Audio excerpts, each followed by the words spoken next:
Designing, engineering, and installing complete comfort systems. A Good Neighbor Heating and Cooling. And for a limited time, take advantage of a furnace and central air conditioning package installed for only $56 a month. Call A Good Neighbor Heating and Cooling for a tune-up and inspect your system today. You could see a change in your energy bill. The grill season is upon us. Check out the great selection of grills and grilling accessories, including sauces and rubs. A Good Neighbor Heating and Cooling since 1919. Ready to serve 24/7.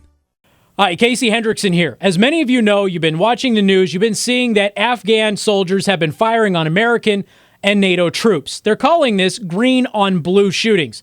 And this is a major problem, obviously, for our relationship with Afghanistan, for the mission. And right now, American troops and NATO troops have stopped embedding with Afghan soldiers. They've stopped training with them in order to get the problem under control. Now, this is something that they've been dealing with since day one in Afghanistan. It's just gotten a lot worse as of late. Now we have the executive branch of government, the Joint Chiefs of Staff, the President's administration. They're all coming out and they're finally found a reason why this is happening. Turns out they're blaming our troops. Now, General Allen is not happy about this. Many American military officials are not happy about this over in Afghanistan, but the Joint Chiefs of Staff has said, look, pretty much this is the problem of American troops and their ignorance of how to properly conduct themselves around Muslims.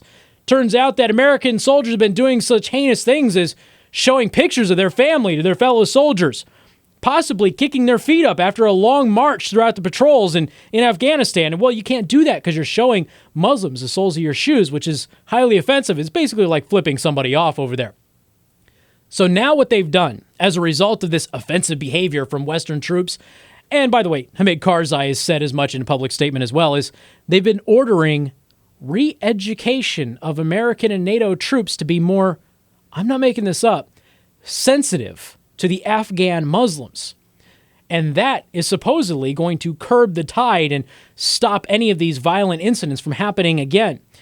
So once again, we have the executive branch of our government and, of course, the foreign governments not understanding the problem at all. See, Taliban's accepted responsibility for many of these attacks for a reason. They've been responsible for them. And treating the Muslim faith with its due respect in Guantanamo Bay hasn't seemed to alleviate the hatred that al-Qaeda or the Taliban has for the United States or other Western troops. This is abysmal, plain and simple. I'm Casey Hendrickson and want to thank you for tuning in.